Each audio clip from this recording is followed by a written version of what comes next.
All right, we'll say good morning. Good morning. Let us begin. Begin by thanking all of our sponsors for this morning. To thank our TALMUD Torah sponsors for the month of Adar Aleph. To thank Mrs. Selma Woolf for dedicating all the Shiurim and drushos this month with immense gratitude for the refuos from Hashem and the merit of a refuah for all of those in need, and the zchus of our brave soldiers, and the merit of Hashem and the zchus of the return of our hostages.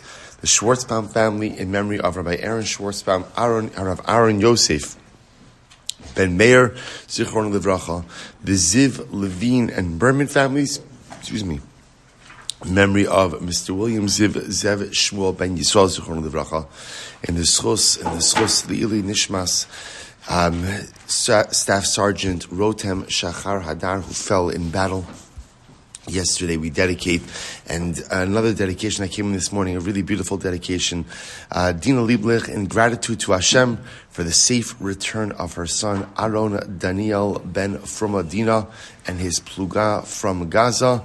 Mishe Gamalcha Katuv Hui Gamalcha Katuv Sela. Truly incredible. Let's say what days we are living in. What days we are living in to see a mother dedicating a shir to thank HaKadosh Baruch Hu for the safe return of her child. How much we have to recognize and how much we have to appreciate the overwhelming and awesome Mesiras Nefesh. You know, we think about the Mesiras Nefesh of the soldiers. It's also important for us to recognize the Mesiras Nefesh of the parents. To say goodbye to your child as your child goes into battle, not knowing ma yavo yom, what the day is going to bring. And the only reason a parent does that is because they believe in the cause of Am Yisroel, the cause of Eretz Yisrael, the cause of the continuity of our people. Absolutely overwhelming. We are so happy that Baruch Hashem, this precious soldier, is back with his family in Lavine. Meir Hashem, all of our soldiers should be successful in their missions, and Meir Hashem should come back to their families b'shalom and b'karov. And of course, we dedicate all of Maseches Bava Li'ilui Nishmas, Master Sergeant Eliyahu Harush Hashem Yikom Damo. We hope that in the merit of our TALMUD Torah, his Neshama will have an aliyah, and the family in Neshama. We'll say with that, let us begin. So today's daf is Kuf Vav 106, and we are picking up in Meir Hashem on Kuf He. We've got a lot to do today, so let's bend our shoulder. I'm sorry. Meir Hashem, good. Tomorrow we have a short Amadal at least, so it's a little bit easier. We'll say so. Let's. I'm sorry. Yeah, I know. All right. So let's bend our shoulders, Meir Hashem, and get to work. So we'll say. So we are picking up. Atam Machartoli. So in the wide lines, it is 2, 4, 6, 8, 9 lines in. Literally, first word of the line. And this, I think, around there, right where we stop. So we'll just remember again. We're focusing over here on a statement of Rav Amram, and Rav Amram had this interesting idea that v'kichesh ba prat lamode be'ikar. So we'll say that halacha l'maisa, there is only liability for theft, or for that matter, again, a false oath. We'll talk about theft. When halacha l'maisa, the thief tried to deprive the owner of something, but in a situation where the individual admitted that the true owner was the owner, there wouldn't be liability in that case. So for example, remember again the cases that we saw yesterday, Shimon goes over to Ruvain, says, Ruvain, why you stole my cow? And Ruvain says, Chas v'shalom, I didn't steal your cow. So Shimon says, that's interesting because the cow is in your backyard, right? So explain that to me. And again, we went through a whole list of things. I'm a shomer sachar, I'm a shomer chinam, I'm a shoel. You sold it to me, your father sold it to me. So interestingly enough, in all of these cases, Ruvain is admitting, it's your cow. It's your cow. I'm not trying to. So I'll say, so Rav Amram wanted to suggest that in these kind of cases, there would not be liability. So we're now just trying to go through the cases and see how they pan out. So atamachartali, my mode be'ikar. So we'll say, so again, when Reuven says to Shimon, you sold it to me.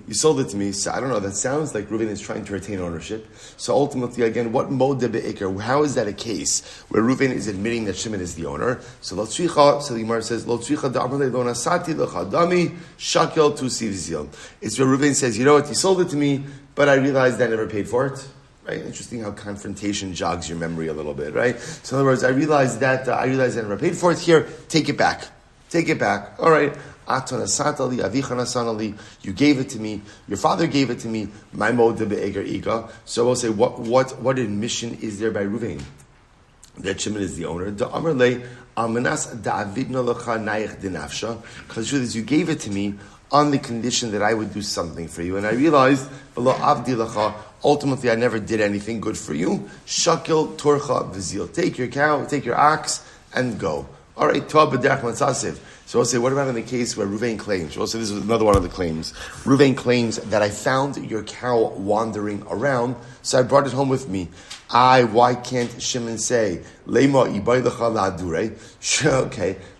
By the way, Ruvain, the way it works with lost objects is, if you find it, generally the goal is to try to find the owner and return it. So, yet it's sitting here in your yard. Amar Avu de Shmuel, ba'omer shvua aveidim atzasi. I swear that I found a lost object. I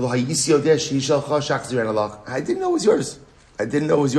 So Reuven is claiming, of course, I would have returned the object had I known ultimately again who it belongs to. So time also we have a brisa. Sorry, I'm just working. Okay, so time we have a brisa. Amr Ben Azai, Ben Azai says as follows: Gimel Shavuosein. There are 3 different cases of Shua. And I will say, what are we referring to over here? Take a quick look at Rashi. So Rashi says, Shalosh Shavuosein be'edus aveda. So what we're talking about over here, where halacha l'maisa, a person swearing regarding a lost object. So now watch this.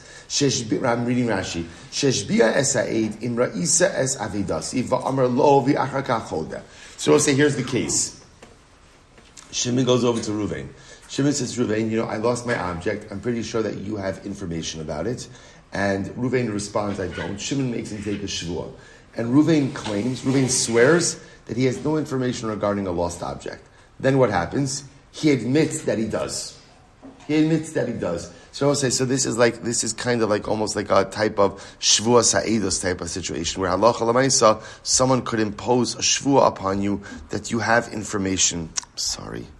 That you have information. So I'll say, Gimel shvuah say, so what are they? So again, Ruvain swears, I have no knowledge of your lost object. And then ultimately he admits. What does he admit? He knows about the object, but he doesn't know who found it. Or he knows about who found it, but not about the object. Or he doesn't know anything about the object or about someone who found it. Now both say, if he doesn't know about the object or who found it, then kushta ishtaba. Then both say, then he's swearing truthfully, right? Because what is he swearing? He's swearing, I have no information regarding this object. Well, the truth is, if he doesn't know about the object, he doesn't know about the person, then that is a truthful oath. Ema ba'u bimotza. Now, both say in other cases where he knows both about the object and about the person who found it. So the Gemara said, I don't understand what's the ramification over here. So Ravami obviously the Gemara said, Ravami Rabbi Chanina liftar, ultimately again to exempt himself from liability. Shmuel says to create liability, or be plugged at the Hani Tanai. And both say in reality, this is the following Mechalokes. And both say this is actually interesting. Disanya. Bryce says as follows: Hamashbia eid echad. Both say, let's say you go ahead and you cause an eid echad, one witness, to go ahead and take an oath. Take an oath. So the Gemara says, so what's the halacha? Hamashbia eid echad pater. Ultimately, again, he'll be pater. And both say now, take a look for a moment. Take a look at Rashi. Almost right across from Rashi. So we'll say, so Shimon goes over to Ruvain. He says, Ruvain, you have a testimony that could impact me. Whatever the testimony is. Right? Ruvain says, I know nothing. So we'll say, so ultimately again, so we'll say, this is shvuah sa'idos. So I swear, I don't have any testimony that could impact you. And I will say, now, look at Rashi. Pater. Ha'ed mikarban shvuah sa'idos. The ha'i have masid le lo have mechayev lehech el shvuah. The afagav the ikal meimar dilma lo mishtaba go to the mamon pater. Find out the grandma. Supposed to say, now watch this. So we'll say, so now I go over to an eid echad. I say, Ruvain. So I'm going to keep it simple. Shimon goes over to Ruvain. Ruvain, you have testimony that could impact me. Ruvain says, no, I don't, and I swear that I don't. It turns out that what? Ruvain does know testimony that impacts me. So we'll say Ruvain is pater from shvuah liability. Why is he pater from shvuah liability? We'll say, what's the most that an eid echad could do? An eid echad could trigger a shvuah. So therefore again, first opinion says, Eid Echad is Pater. Rabbi Shmuel says, no, an Eid Echad who lies and says that he doesn't know Eidos, when in fact he does have Eidos, ultimately again is going to be Chayiv. I b'may kamiflagi. Supposed to say, what are they arguing about? So Mar Savar Davar Hagar Lamamon Kimamon Dami. Supposed to say, one opinion says that will say that Halacha L'maisa, we've seen this so many times before. Davar Hagar Lamamon Kimamon Dami. Something that could cause monetary obligation has ultimately again the status of Mammon. So we'll say, for example, an Eid Echad could generate the Shvuah. Shvuah itself ultimately again could push the hand of someone to go out and pay. And the other opinion says no, that Davar Hagar Mamon is not Kimamon Dami. Okay. Amar Rav Sheshes. Rav Sheshes says as follows: Hakofer bepikadon na'asa alav gazlan. The Chai bones. Suppose this is an interesting case over here. Shimon deposited an object with Ruvain, a pikadon. Right? What's the goal of depositing an object? So the goal is that the person watches over it. Now what happens? At this point over here, Ruvain goes ahead and claims he doesn't have the pikadon. He doesn't have it. He returned it to Shimon. He doesn't have it. And what happens? Eidim come, Rashi points out over here, Eidim come and say, yes, you do. So what's the halacha? Na'asalav gazlan. So ultimately now Ruvain is considered to be a thief. The chayiv ba'onsin. And therefore, again, he's chayiv in complete liability. Rashi says over here, Na'asalav gazlan, the last short line, first wide line in Rashi, he says, Mishas kfira v'af agav shelo nishpa u'mikan ve'elech ein lo din d'shomer chinam ele chayiv ba'onsin miyena. So we're saying, and here's what's interesting. Bless you. Here's what's interesting. What Rav Sheshes is saying is like this. The moment that Ruvain denies the pikadon, he becomes a gazlan. The moment you become a gazlan, remember again, a gazlan is chayiv, has complete liability and responsibility for the object. Now what's unique over here? He didn't take a shvuah, right? Ruvain has not sworn about anything. He's just making a claim, I don't have your pikadon. Then witnesses come and say, yes, you do have the pikadon. Ruvain has complete liability for anything that happens over the object. The Tanatu, now a brayz that supports this. V'ki cheshba, lamadnu onesh. So most of v'ki cheshba, he denies that he has the object. So the Torah tells us that now he's liable. So the Gemara says, lamadnu onesh. I now know about the punishment. As hara minayin. From where do I see ultimately again the warning in the Torah? Talmud lomar lo sechachashu.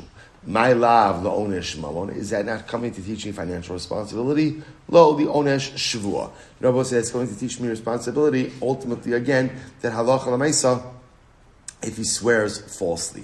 Hamid diktani seifa, but look at the seifa, the ishtaba. So Rabbi says the seifa is a case where he swears. Michlal dereisha de lo ishtaba. We would infer from that the dereisha is a case where he doesn't swear. Diktani seifa, the nishba al shaker. He swears falsely. Lamadnu onesh. So Rabbi says now I know that there's a responsibility. As haraminayin. From where do I know ultimately again about the warning? Talmud lomar lo seshakru. Torah says, do not lie with the seifa dishtaba. And since the seifa is talking about a case where he swore falsely, reisha de lo ishtaba, we'll say it makes sense to vary the cases. And therefore the reisha case would be a case where he didn't swear falsely. Amri idi v'idi dishtaba. Both are cases where he swore falsely. Kan shahoda, kan shabo edim. So we'll say one is talking about a case where the shomer himself admitted that he swore falsely. The other is a case ultimately again where witnesses came along. Kan shabo edim. Asu edim chayi ba'onsin. If edim come along and say that in fact he did have the pikadon, at that moment he becomes chayi, full responsibility for onsin. Aduye odi chayi bekaren v'chomesh v'asham. If he admits that he swore falsely, that generates the general liability that we spoke about before for a false oath. When you swear falsely, 3 prime liability, principal karen, chomesh additional 5th, and carbon asham. Okay, so we'll say, so just to point out over here, the Gemara is espousing a very interesting principle, that essentially, if Ruvain is entrusted with watching the object of Shimon, and now Shimon comes to collect the object, and Ruvain denies any knowledge of the object, and witnesses come, and at that point, Ruvain becomes a gazlan, becomes a thief. And as a thief, just like any other thief, a thief assumes full responsibility for the object. In other words, Rabbi said, what the Gemara is pointing out, Rav Sheshes is pointing out is, as a shomer, I have limited liability. Now, obviously, it depends what kind of shomer you are. Are you a paid custodian, unpaid custodian, a borrower? But every one of these shomrim has some cap on his liability. What Rav Sheshes is introducing us to is the moment you become a thief assumes full responsibility. In other words, what is the Gemara highlighting? What the Gemara is highlighting, I will say, is that I would have thought that perhaps when I am entrusted with an object and now I steal it, okay, essentially, what's my status? What's my relationship vis-a-vis that object? The same relationship I had before. So if I'm a shomer chinam, I'm an unpaid custodian, and now again, Reuven comes over to me and he says, give me my object. I say, I don't have it. And it turns out that I stole it. Okay, I'm responsible. But what am I responsible as? What am I responsible as? As a shomer chinam. Right? In the same way that I was responsible up until now. Kamash Rosh Hashanah says, no, that's not the way it works. Once you become a thief, then by definition, your relationship with the object fundamentally changes, and now you have complete responsibility. Whereas before, you had limited responsibility. Now, once you've effectively stolen it, you take on full responsibility. An incredible yisod. Incredible. So I'll say, it's also a tremendous life yisod. That, in life, when you make mistakes, so sometimes we think that, okay, I made a mistake, and I move on. When you make a mistake, a person is responsible for all of the fallout of that mistake. That's the way life works. You make a wrong turn, you make a wrong decision, you make a poor decision. Okay, I'm now responsible again for the ripple effects of that. That's on me. I didn't mean to do what I did. Understood? But at the end of the day, Adam Mu'ad person is responsible. Let's see me over here, right? Reuven steals the object. You order shomer chinam. Now for responsibility. I make poor decisions in life. I bear the responsibility for the ripple effects of those decisions as well. Incredible yisod. Let's go back there. Massive Ryan Barachama. Shabbos say this is actually a fascinating case. The case of Shekinegdo Chashar al Shvua. What's the case of Shekinegdo? Shabbos say, listen to this. This is really interesting. Let's say again, Reuven and Shimon are having a legal dispute. So for example, Shimon deposited an object with Shimon, or whatever the case may be. Shimon has a claim on Reuven. Reuven now has to swear. Let's say Reuven is what we call chashad al shvua. Chashad al shvua is Reuven is a man of compromised integrity. As a result of his compromised integrity, he's integrity challenged, right? As a result, ultimately, again, of his compromised integrity, what happens? Beis Din won't let him swear. There are people like that. We'll say, which is Beis won't let him swear. Why? He doesn't have credibility. So we'll say, so the way it works is, when you are locked in litigation with someone who is integrity compromised and therefore can't swear, we flip the shvua onto the other party.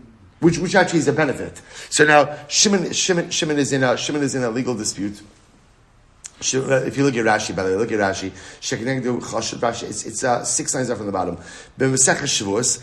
We'll get to this in one day. Gabi ve'elu nishba'in v'notlin tezeh echad mehem mishaylo chavero chayiv al shvuas hashvua v'uchashad al hashvua shenimtza shakran b'shvuas v'shenegdo nishba v'notel. So in any case where Reuven and Shimon are locked in litigation and Reuven is supposed to swear, but he can't because he is integrity compromised, we flip the shvua and we have Shimon swear. So we have Shimon swear, and that's how Shimon is able to resolve the situation. So says the Gemara, massive Rabbi Rachama. Shenegdo chashal shvua case. So what's the case? Echad shvuas ha'edos, v'echad shvuas ha'pikadon, v'afilu shvuas shav. So Rabbi said, you could become integrity compromised in a variety of ways. A person took a false oath regarding testimony. Let's say again, in a different case, Shimon had come over to Reuven. Reuven, you have testimony for me. Reuven swears that he doesn't, and it turns out that he lied. Or, shvuas ha'pikadon, Shimon deposited an object with Reuven, said, Reuven, you have my object. Reuven says, no, I don't, and he swore, and he lied. Or, shvuas shav, stam, Reuven took a false oath.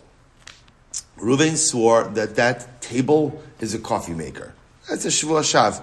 Right? So ultimately, again, any of those cases, he's now chashid, he's now suspect, and at the end of the day, he can't swear. So were he to be locked in litigation, we'd have to put the shvua on the other party. So the Gemara says, Vim so now, if what we said before is true, bikfiruhu de'ifsalei. Rabbi say, if Rav Sheshes, you're right, that the moment you deny responsibility for a pikadon, you effectively become a thief, then ultimately, again, once Reuven denied that he had the pikadon, even if Reuven never swore, he should be integrity compromised and never able to swear again, or at least until he does shuvah.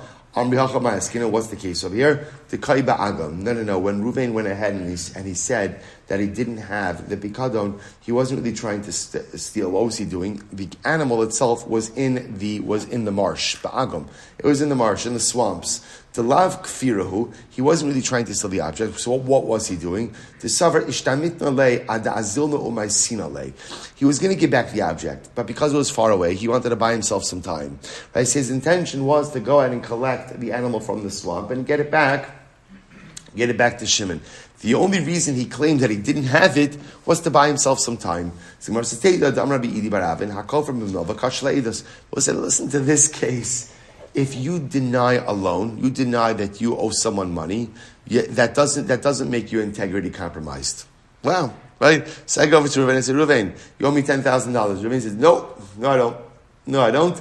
Ultimately, again, that does not go ahead and render him unable to give eidos. Now, we'll say, I don't know, that sounds like he's a liar. He shouldn't. So why? What's the pshat? We'll say, top of kovav, bepikadon pasal eidos. We'll say, now, what's the logic? The logic is that we view Reuven, sometimes we'll say, people claim that they don't owe money. It's not that they don't plan on paying back. It's just, what are they trying to do? Buy themselves a little bit of time. Now, I will say and especially, why does this apply to a loan? Because since by a loan, when you loan someone money, the understanding is that they have the ability to utilize that money. They're just trying to buy themselves time. So I will say also, tremendous yisod. There's sometimes when people do bad things, they're not really trying to do bad things. Amazingly enough, they're trying somehow to accomplish something good. They're just going about it in all the wrong ways. But say top of kovav, bepikadon pasal eidos. However, if somebody denies that they have a deposit, then they are pasal eidos. Because remember, again, a deposit is just that.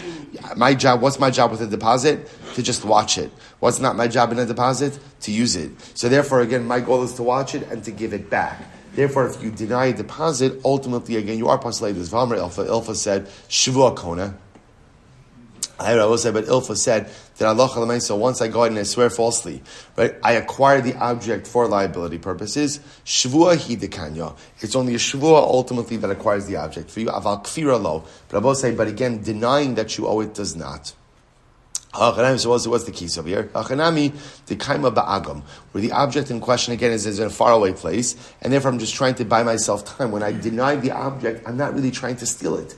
I'm just trying to buy myself a little bit of time. V'bai, so the other possibility is my shvua kona. What does it mean when we say that a shvua, false oath, acquires the object? For me, kit Rafuna, dam Rafuna amarav, marnali biyadecha. So also listen to this interesting case, right? Shimon goes over to Reuven. Reuven, you owe me money. Marnali biyadecha. V'ala omer ein lecha biyadi. And ultimately, Reuven says, I have nothing. I don't ever have anything of yours. V'nishba. And then Reuven swears v'yacharkach bao edim. And then witnesses come. Oh, so it says, now what? The jig is up. Right? Reuven lied. Witnesses come and say that he owes money.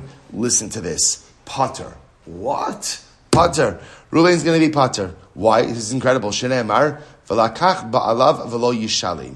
So we'll say, Kevan shekiblu abaylim shvua, shuv ein mishalim mama. So we'll say, the Gemara darshes the pasuk, v'lakach ba'alav v'lo yishalim. Literally, the owners will take and not pay, and he will not pay. Once the owners accept shvua, that is in lieu of any financial liability. In other words, when you make a claim against someone, essentially you're going to get one of two things. Either you're going to get your money back, or you're going to get a shvua. But once a shvua is proffered, is that the right word? Do you proffer a shvua, right? Once the shvua is proffered, then ultimately, again, the case is done. The case is done, and there is no longer any liability. I will say an absolutely overwhelming statement.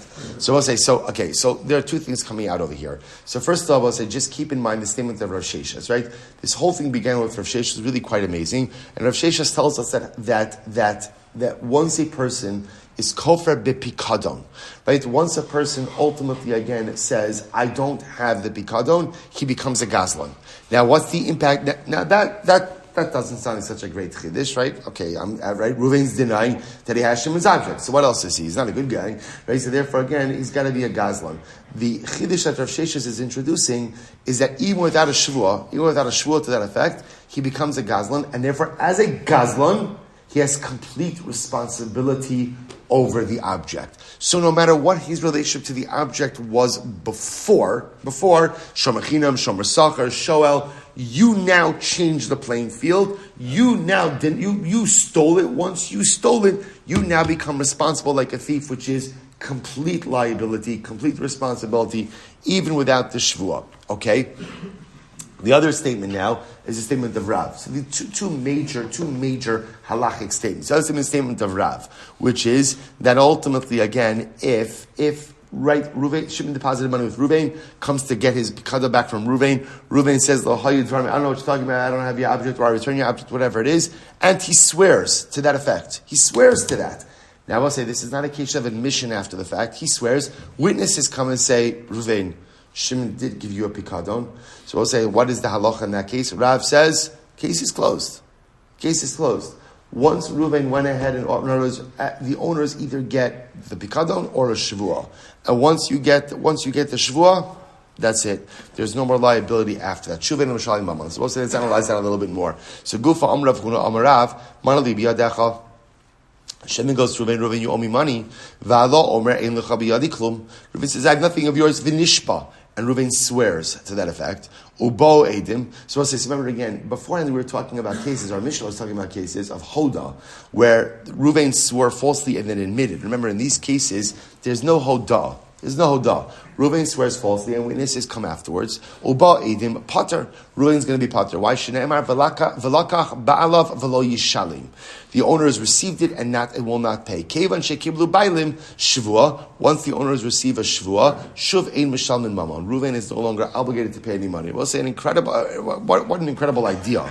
So Rava says, okay, let's analyze this a bit. Mistabra Milsei Dirab B'Milva. This case seems to make sense in a case of a loan.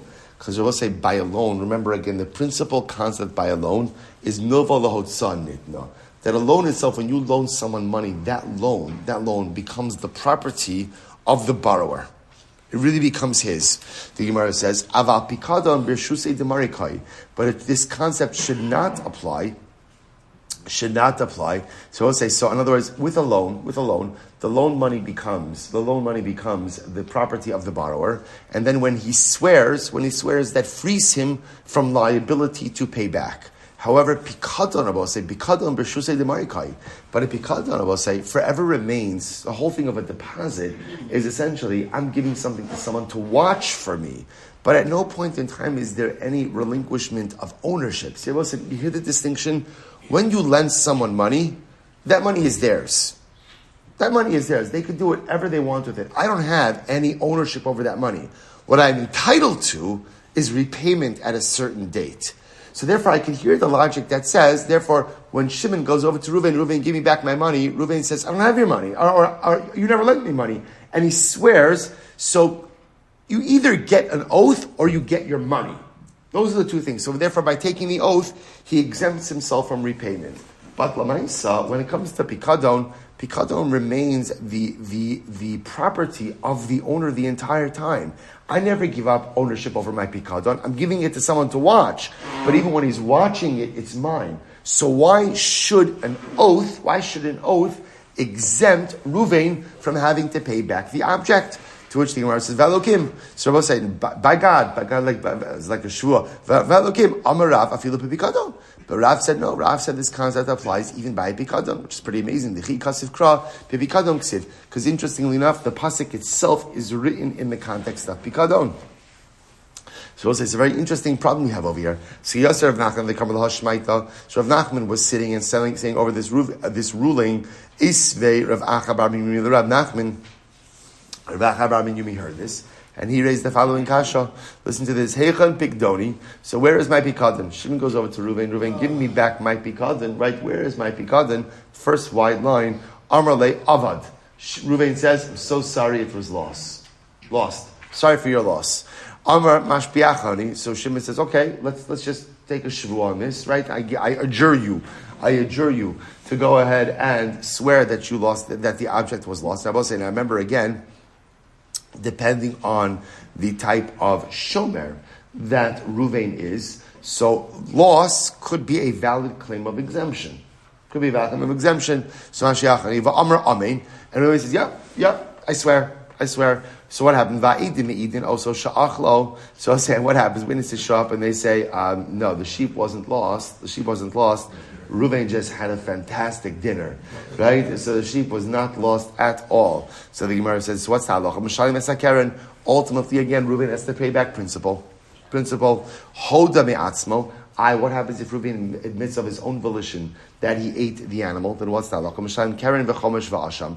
Shabbos says halacha l'maisa. He has to pay back Karen, chomesh, and asham. Right? Principal, additional fifth, and bring a carbon asham. Now, what's unique about this case? This is a case of where he swore. So we'll say this seems to contradict Rav. Because Rav said before that what? That if ultimately, again, an individual goes ahead, right? Reuven goes to Shimon. Shimon goes to Reuven. Reuven, give me back my money. Reuven says, I'm sorry, I don't have it. And Reuven swears, once you take an oath frees Reuven from liability. But here is a case of an oath, right? Reuven swears he doesn't have the animal, and then ultimately, again, he admits that he does have the animal, and halacha l'maisa again is chayiv in Karen Chomesh and Asham. What does that show you? That even after an oath, there could be financial liability. Contradicts Rav. Rav Nachman Hacham asking, no, what's the case over here? Kigon shenishba chutz lebezdin. Interesting. The case over here is where Reuven took his oath outside of Beis Din. Now I will say, an oath outside of Beis Din, Rashi points out, is not strong enough to exempt you from monetary obligation. In other words, when Rav said his statement that when you swear, you are exempted from any further payment, that is an oath in Beis Din. An oath out of Beis Din is not the same. I will say, wherein lies the distinction between an oath in Beis Din and an oath out of Beis Din? An oath in Beis Din usually requires the kitas chefetz. You're holding on to like a Sefer Torah. That's what makes it big stuff. Right? So the Maisa, again, when Rav says that an oath frees the person, the swearer from further financial liability, that's an oath in Beis Din. The case over here that we just mentioned, where even after an oath you're going to be chayiv in financial liability, that's an oath outside of Beis Din. Amarle. Okay, let's go with this. Amarle, ihachi ema seifa. Look at the end of this case. Heichan pikdoni. Shimon comes over to Reuven, where's my pikadon? Amarlo, nignav. And Reuven says, I'm so sorry, it was stolen. Mashbiachani. Shimon says, okay, let's take a shvuah about that. Right, va'amar amen. And Reuven takes a shvuah. Va'idim idin also sheganvo. And witnesses come along and say, testify. We'll say this is not a case of holders. So in this case over here, Reuven is not admitting. Right? In this case, witnesses come along and say, Reuven, you went ahead and you stole it. Mishalem tashlume kefel. Ultimately, Reuven has to pay kefel like a ganav. Hodam yatzmo. I have Reuven in the midst of his own volition. The mishalem karen v'chomesh v'asham. Then he has to pay back again, principal, fifth, and a carbon asham. Now, let's analyze this. V'yisa'adaytcha chutz lebeis din. Notice if we're talking about a case of a shua outside of Beis Din. Mi'ika kefel. We'll say kefel is a monetary judgment administered by Beis Din. So if we're talking about a shvuah taken outside of Beis Din, and now witnesses come, I don't understand why would it be chayiv kefel. Amar lei, so he responded back to him. That's incredible. Amar lei, yachilna l'shanu l'chareisha chutz lebeis din v'seifa bebeis din. I could answer it up, and I can answer it up that the Reisha is talking about a case of outside of Beis Din, and the Seifa is talking about a case in Beis Din. Mihu shinuya dechika lo mishanina lacha. But I don't want to give you a forced answer. I'll give you a first answer. I will tell you that this is such an incredible idea. You know, the Gemara Maseches Shabbos, I've quoted this many times, says, Lamad lashon chalomar eini yodeya. Teach your tongue to say, I don't know. Right? Why? Because for many of us, it is so hard to say, I don't know. Instead, what do we often do? We often give shinuya dechika. I give answers that are not really good answers. Not really good answers. Why? Because it's hard for many of us to say, I don't know, or I don't have an answer. So sometimes, I'm not going to say we make stuff up, but lamaisa, we give answers that aren't really answers. So I'll say, so the Gemara, it's so profound over here when you see an example of this, where like the Tana says, I could give you an answer, but I know in my heart it's not a good answer. Or it's not a good answer. So I don't want to give you a good answer. I'll say an exercise in humility. It's okay to say, I don't know. It's okay to say, I don't know. So the Gemara says, "Shmiu shinuya dechika lo mishanina lacha." Idi v'idi bebeis din. Hence, both keys are to my beis din. So what's going on over here? V'lo kashya kan bekafatz kan b'shelo kafatz. So this is incredible. So I will say one is talking about a case of kafatz. Now I will say, now what's the case of kafatz?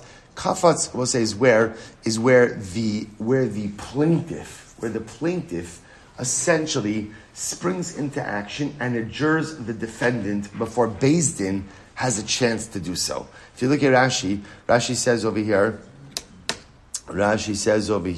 Kan bekafatz, bereisha diktani mishalim kishakafatz zeh, v'ishbio kodim shechayvu Beis Din. So I'll say it's here where the plaintiff goes ahead and kind of like says to he jumps into action, says to the defendant, do you swear? And the defendant says, yes, I swear. So it's in Beis Din, but what happened? But it's not the normal way that a shvuah is administered in Beis Din. So such an oath does not have the same teeth. Right? Kan bekafas, kan b'shalo kafas. So ultimately, I will say, so therefore, what are we talking about? When the plaintiff goes ahead and adjures the defendant in Beis Din, but before Beis Din really has the ability to do it, that'll be the case where even after a shvuah, you'll still have to pay. Because I will say the logic is that shvuah is not as strong. As opposed to when Beis Din administers the shvuah, and then the defendant takes the shvuah, then after that, we're done. After that. So also what the Gemara is suggesting over here is that Rav's case, that a shvuah exempts you from further liability, is really a two-pronged shvuah. Number one, a shvuah that takes place, in Beis Din, and is administered by Beis Din. But a shvuah that takes place in Beis Din, but Lamaisa, again, kafatz, the plaintiff got all excited, all eager over here, and he kind of gets the defendant to swear on his own. It's a shvuah, it's definitely a shvuah, but Lamaisa does not exempt the defendant from further liability. Very interesting. So the Gemara says, Michti, so we'll say, so listen to this. So Rami Racham said to Rav Nachman, I don't understand. Right? I don't understand. You don't hold of Rav. If you don't hold of Rav, why are you trying so hard to defend Rav? Amarle leferusha lidirav. So I'm trying to really explain the position of Rav. Dirav hakim mataris lemas nisim. That this is how Rav ultimately would explain the Mishnah. I v'ha Rav kraka amar. But I will say, but one second. In other words, Rav's whole position. I guess remember again, Rav's position that once you take an oath, you are freed from further liability. Rav quotes a pasuk. Right? Remember again, v'lakach ba'alav v'lo yishalim. If Rav's quoting a pasuk, why does Rav's position need to be defended or explained? Amri kra l'chol nishban shebator nishban v'lo mishalmenu da'asa. He explains that pasuk is in general talking about that any time that you take an oath, you don't have to pay. So the Meir says, "V'lakach ba'alav lo yishalim misha alav l'shalim hu nishba." So also he explains, I really think that pasuk is actually coming to teach something else, which is that who is the one who goes and takes, in general, in when there is a dispute, who is the one who takes the oath? The one who has to pay the money is generally the one upon whom the oath devolves. Maser of Hamnun is a kasha. Hishpi alav chamisha pamim. But it's an interesting case. Let's say the defendant Ruvain was adjured 5 times. Hishpi alav chamisha pamim. Bein mifnei beizin, bein shelo b'fnei beizin. Whether ultimately again was the presence of beizin, not the presence of beizin. The kafra alav and Ruvain, we'll call him Ruvain. The kafra alav and ultimately again Ruvain lied. Was halacha chayva kalachas v'achas. He is chayiv for every single false oath. Rashi says chomesh v'asham. So he's chayiv for chomesh and asham for every single false oath. Matam. What's the reason for that? Hoil v'yachal lachzor ulehodos. Since he has the ability to go ahead and be moda, therefore halacha l'maisa they'll be carrying in chomesh liability for each false oath. V'hacha kafatz lo matzi amris. I will say, but in this case over here, you can't explain it like we said before as a case of kafatz, as a case of where the plaintiff went ahead and was eager and adjured the defendant. So the Gemara says hishpia alav ketani, because it says hishpia alav. Hishpia alav sounds like the Beizin is administering the oath. Chutz lebeizin lo matzis amris. Furthermore, you can't claim that this is a case of chutz lebeizin. Why? So the Gemara says bifnei beizin katani. It says that it's happening in front of Beizin. So who most of love, who mefarik la, let's stud in katani. So he raised the question and he answers the question. We have to explain these cases individually. Hishpia alav, the case of hishpia alav, chutz lebeizin, be'ube beizin kafatz. Okay, so the case of us if hishpia alav will have to be a case of chutz lebeizin. And the case of in Beis Din ultimately is talking about a case of kafatz. Fine. Massive Rav raised the kasha. Balabai shetan tainus gana b'pikadon. So if the Balabai is, he claimed tainus gana b'pikadon. So again, same case we had before. Shimon deposited the object with Ruvain. And what happens? He comes collected from Ruvain. Ruvain claims Reuven claims, I'm so sorry, it was stolen. It was stolen. So what's the halacha? V'nishpa, Reuven swore it was stolen. V'hoda. And now Reuven admits that he swore falsely. Ubo edim. Oh, okay. He will say when it rains it pours. And then witnesses came along and said that Reuven had to be kadam. Reuven lied. Okay, so what's happened? So what do we do over here? Imachla ba edim hoda b'shaim karen v'chomesh v'asham. If Reuven admitted that he swore falsely before the witnesses showed up, then what's his liability? Three-pronged liability for swearing falsely. Karen, chomesh, asham. If, however, before he admitted that he swore falsely, right? And witnesses came first, and only then did he go ahead and admit. Mishalem tashlume kefel va'asham. He goes ahead and he pays kefel for being a ganav, right? For being a ganav, and ultimately goes ahead and has to bring an asham as well. So we'll say, by the way, it's interesting to hear the case over here. It's an interesting case. So again, same case we kind of had before, but again, Shimon deposits the object with Reuven, comes to collect objects from Reuven. Reuven says, I'm sorry, it was, it was stolen. It was stolen. Shimon says, no problem, swear that it was stolen. Reuven swore that it was stolen. Witnesses now come along and now Reuven admits that he swore falsely, and witnesses come along that he stole the object. So what's his liability? So everything depends on the timing of the admission and the witnesses. If admission comes before witnesses, then Reuven will be chayiv, three-pronged liability, keren, chomesh, asham. If witnesses come first, then he's a confirmed thief. As a confirmed thief, kefel. Now he'll also have to pay asham because he swore falsely. Okay, so the Gemara says, so now let's analyze. So the Gemara says, good. V'hacha chutz lebezdin. They both say this has to be a case of chutz lebezdin. The kafatz lo matzis amras, and you can't if it's outside of bezdin, you can't really claim kafatz. Because they both say that case of the plaintiff adjuring the defendant. Bipashtos is inside a bezdin, and therefore amrit. So the Gemara says, lo matzi amrit kefal katani. Yet again, there's a kefal case. It's a kefal case. El amarava kol hoda loshna. So we'll say so Rava says like this: any case of hoda, any case of where there was an admission of wrongdoing, loshna toin tainas avad for loshna toin tainas ganav. It doesn't matter if he claims it was lost. Doesn't claim if he claims it was stolen. So the Gemara says, lo amar Rav. So Rav would not hold of this idea.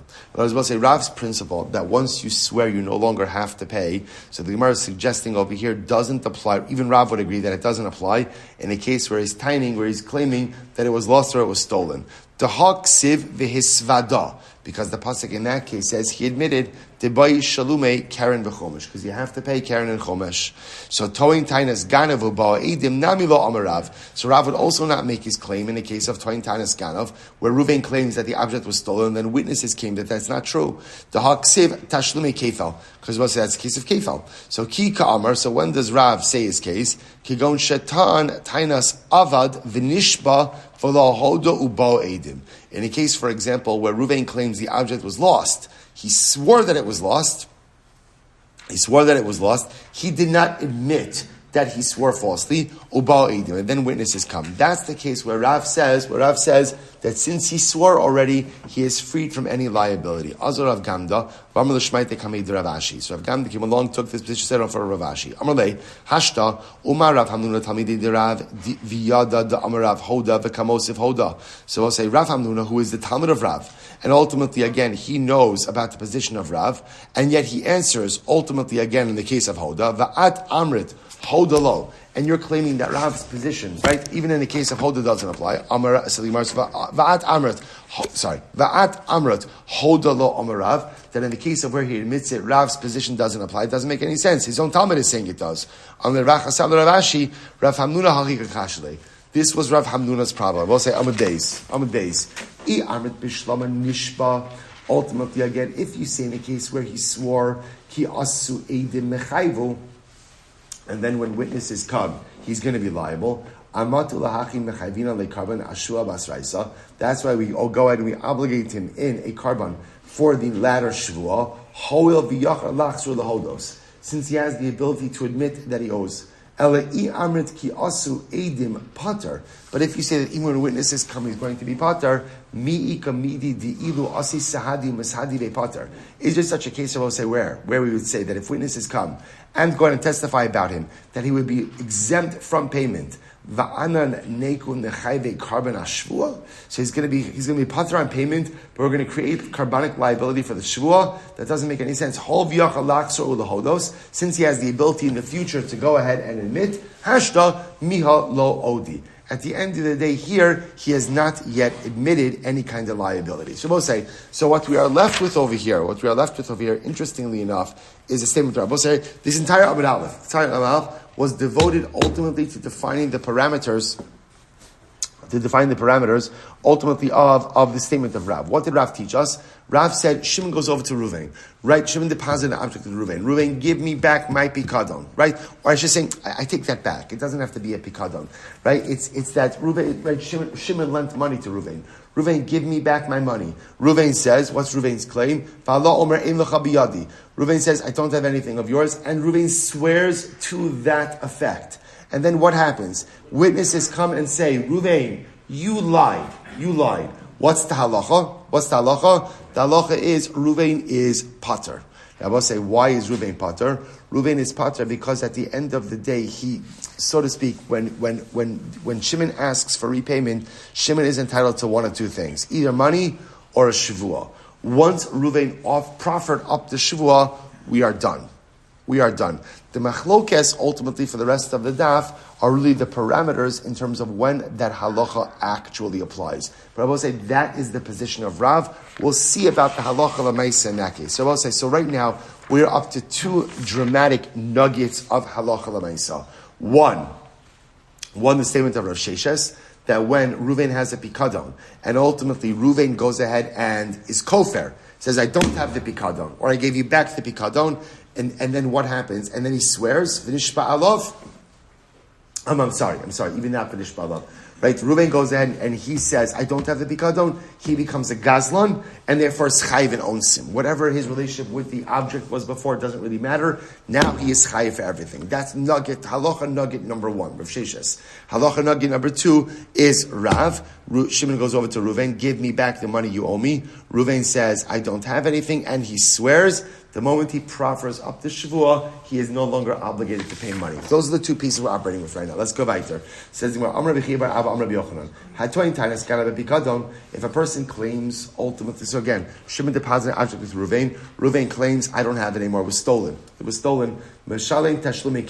Okay, and Abba say it turns out that Ruvain is a liar. So if Ruvain is a liar, he's a ganav. As a ganav, what does he have to pay? Kefal. So I'll say this is not a case of a shvuah. There's no oath over here. Just good old fashioned lying, right? It's good to get back to a good old fashioned lying case, right? So Ruvain is just saying like, I don't have it. Turns out that he does have it. He's a ganav. He has to pay kefal. Tavachu machar. If he slaughtered it and sold it, you will say blast from the past. He has to pay 4 and 5 time penalty payment. Why? Ho'il the ganav mishayin tashlum kefal. And I will say the Gemara says, since he stole it, he has to pay kefal. And ultimately, again, if you go ahead, right, if you have a pikadon and you claim that it was stolen from you, and in fact you're the ganav, you pay kefal. Fine. So the Gemara says, "Ma ganav shumashalim kefal." So we'll say by a case of a ganav who pays kefal, tavachu machar mashayim tashlim arba v'chamisha. So and it will say again, if a ganav, a typical ganav, steals something, he's chayiv kefal for the act of theft. If he then subsequently slaughters it and steals it, he's chayiv arba v'chamisha for the slaughtering and stealing. Okay. Af toin tainas ganav. So Tzabosa, if a person, in this case, if you remember again, the object came to Ruvain's hands legally, right? Remember, Ruvain didn't start out as a ganav. How did he start out? As a shomer. So now Ruvain the shomer, when Shimon comes to claim the object, what is Ruvain saying? It was stolen from me. He will say, this is what we learned about this extensively. This is called toin tainas ganav. I'm claiming that it was stolen from me. Ruvain is claiming that it was stolen from him.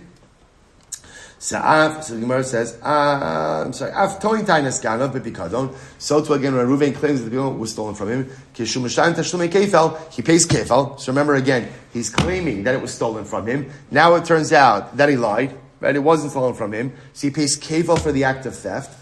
And if Ruvain didn't just steal it, he didn't just keep the pikadon, but what? he slaughtered it and sold it, he pays 4 and 5 time penalty payments. So also what the Gemara is effectively demonstrating is towing tainas ganav, claiming, right, being a shomer over an object, and then claiming that it was stolen from you, essentially makes you a ganav. And you have the same level of liability. All right. So the Gemara said, one second. Below Shavua, I was saying, and here's what's interesting. Remember, a ganav pays kefel even without an oath. Right? Ruvain steals an object from Shimon. Ruvain is discovered. Witnesses come along and they say, hey, you stole the object. Okay, so Ruvain's a ganav. He pays kefel even if without a shavua. Tomar between tainas ganav shem mishan tashlume ela b'shavua. We'll say, but here's the problem. Toin tainas ganav pays, ultimately goes ahead and pays kefel, right? Or I should say, doesn't, sorry. Tomar between tainas ganav, shem mishayim tashlumi kefel, ela b'shvua. We'll say, here's the interesting part. In the case of a shomer, right, toin tainas ganav only pays with a shvua, right? When Ruvain ultimately, again, is a shomer, and then claims that he doesn't have the object, it turns out that he stole it, the obligation for kefel, and later on Amr v'chamisha, only sets in if what? If he swore falsely. So the hekesh is not good. Amri hekeshehi, the Gemara says it's a hekesh, ve'in mashivin ala hekesha. And ultimately, again, you can't offer up objections on a legitimate hekesh. Rashi says over here, hekeshehu, the iskish ganav v'toin tanas ganav, the smichi kraya adadi. They both say there's a scriptural juxtaposition. And when a scriptural juxtaposition is a legitimate exegetical method. But that was an excellent sentence, no? Right? Scriptural juxtaposition is a legitimate exegetical, I forgot about it, legitimate exegetical process, legitimate exegetical zach. Right? So Lamaisa, therefore again, therefore you can't go ahead and really ask a question on it. So so we'll say, I understand if you tell me that there are two psukim, right? Two psukim. See, if you say that one pasuk is talking about ganov and one pasuk is talking about toin tainas ganov, then that makes sense. And therefore the hekesh, the juxtaposition tells me that the halachas that apply to one apply to the other. Rabbi said, now here's what's interesting. Even though there are different processes, right? For a ganov, the way it works for a good old ganov is how Ruvain steals an object from Shimon. Then what happens? Witnesses come and say, Ruvain stole an object from Shimon. What's the halacha? He's a ganav. What's the halacha as a ganav? What's the halacha? Kefel. And if he subsequently slaughtered and stole it, what's the halacha? Arba v'chamisha. That pasuk is juxtaposed to Toin Tanis. What's Toin Tanis ganav? Shimon deposited an object with Ruvain. Now what happens? Shimon comes to her back. Ruvain says, so sorry, it was stolen. And he swears. Because remember, you need a shvuah by Toin Tanis ganav. He swears. It turns out that what? He swore falsely.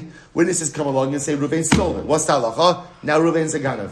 As a ganav, what's the halacha? Kefel. And if he subsequently slaughtered it and stole it, he be chayiv arba v'chamisha. So the Gemara says, this hekish makes sense, right? The comparison makes sense if you hold that pasuk A is talking about ganav, and pasuk B is talking about toin tanas ganav. Elaman da'amar, but say first wide line, Elaman, according to the opinion that says, Hi, imi matzi aganav. So I will say ultimately again, but if you all that both psukim are talking about toin tainas ganav, then what is there to say? Amri ganav haganov. So we'll say in that case we'd have to say ultimately again the double ocean of ganav haganov teaches me both cases as well. So we have to stop over here for today. Shkoyach, we did great. We really, good job, everyone. Right? We did good. We covered a lot of ground. We have a short Amud Aleph. Rav Kalman Akiva is going to be giving Shir Mir Hashem tomorrow on Shabbos. I left him only with a short Amud Aleph. He will be great. Mir Hashem. I'll say Shkoyach. Good Shabbos. All right, Chevron Zoom. Good Shabbos, everyone. Good Shabbos.